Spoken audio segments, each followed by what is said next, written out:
Since 1992, the United States and our allies have stood together for a denuclearized Korean peninsula. We hope to achieve this objective through peaceful means, but all options are on the table. Just in the past 2 weeks, the world witnessed the strength and resolve of our new president in actions taken in Syria and Afghanistan.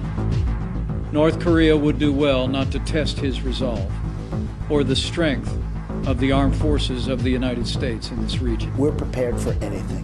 We are so prepared like you wouldn't believe. You would be shocked to see how totally prepared we are. As our Secretary of Defense made clear here in South Korea not long ago, we will defeat any attack and we will meet any use of conventional or nuclear weapons with an overwhelming and effective response. Over the past 18 months, North Korea has conducted 2 unlawful nuclear tests and an unprecedented number of ballistic missile tests, even conducting a failed missile launch as I traveled here for this visit. The era of strategic patience is over.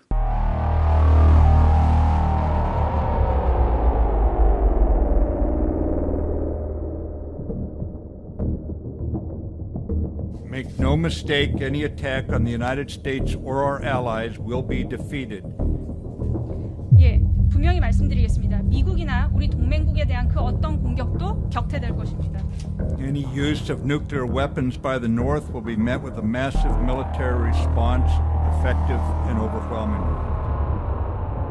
North Korea has accelerated the threat that it poses to its neighbors in the world through its illegal and unnecessary missile and nuclear weapons programs. 북한은 불필요한 미사일과 핵실험을 통해서 전 세계 국가들에게 가하는 그 위협을 점점 더 그 속도를 가속화시키고 있는 상황입니다. It engages in outlaw behavior, threatening behavior condemned by unanimous UN Security Council resolutions.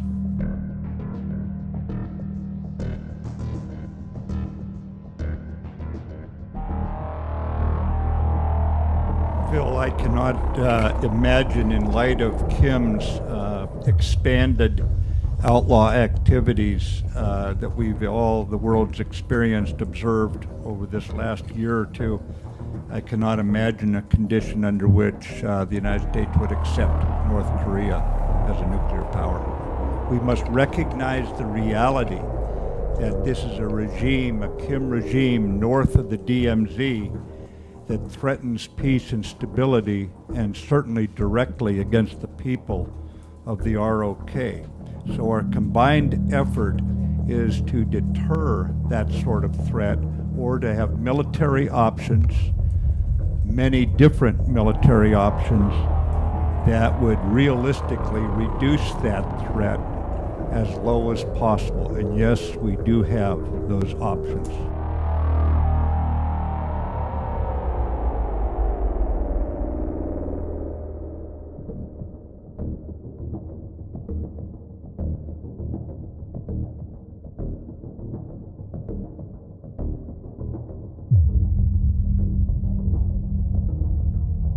And Vice President Pence made a pointed visit to Minot Air Force Base in North Dakota, home to nuclear bombers and missiles. Anyone who would threaten our nation should know that America always seeks peace. But if we are forced to defend ourselves or our allies, we will do so with military power that is effective and overwhelming.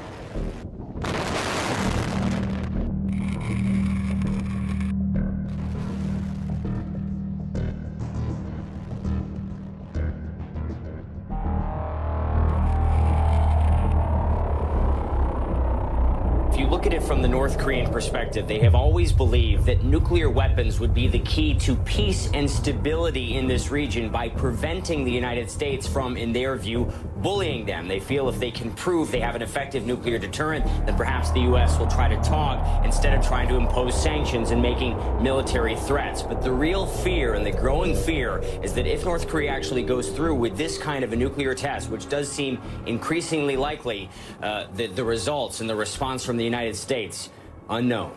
North Korean capital, life on the surface seems normal. Beneath the surface, it's anything but. Overseas North Korean workers are being sent home in droves, their jobs eliminated by UN sanctions. The U.S. calls it punishment for an illegal, dangerous nuclear program. North Korea calls it evil, an economic blockade. On my 16th trip to Pyongyang, I still see signs of growth. Plenty of traffic, construction, a steady flow of electricity, keeping the growing skyline bright. But the prospects of a peaceful resolution to the nuclear standoff with the U.S. seem to be growing darker by the day.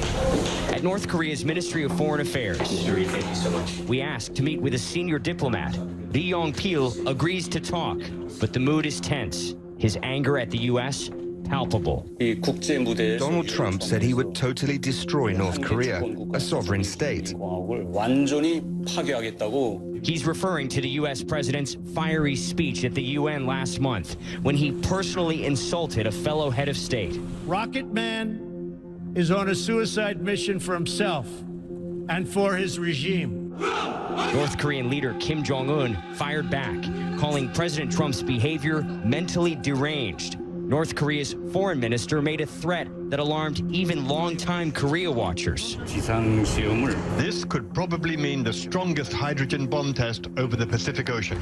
Some analysts have accused North Korea of bluster, saying they haven't yet achieved full nuclear capability. And if they go to war, they risk total destruction. But the North Koreans warn the U.S. not to underestimate their resolve and their growing arsenal. Should the world prepare for North Korea to detonate a nuclear device above ground? The foreign minister is very well aware of the intentions of our supreme leader, so I think you should take his words literally. U.S. and North Korean officials tell CNN diplomacy has broken down, pushing two nuclear powers dangerously close to military conflict. The U.S. is talking about a military option and even practicing military moves. They're pressuring us on all fronts with sanctions.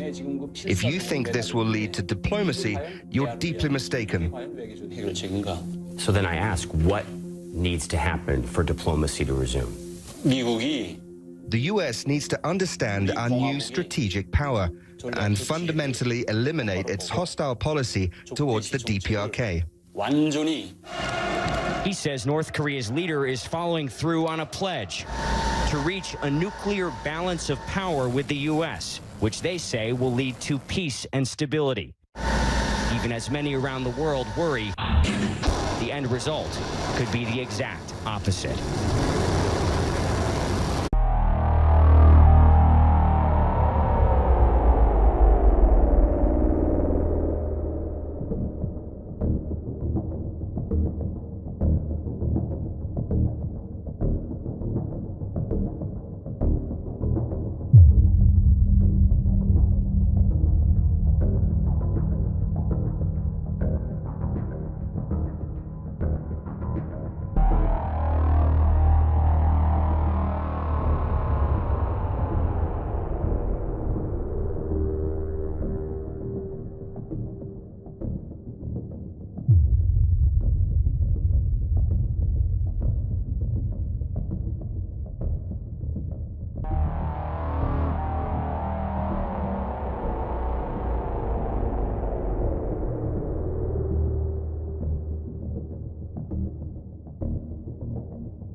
Since 1992, the United States and our allies have stood together for a denuclearized Korean peninsula.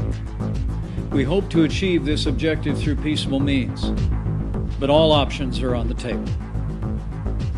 Just in the past 2 weeks, the world witnessed the strength and resolve of our new president in actions taken in Syria and Afghanistan.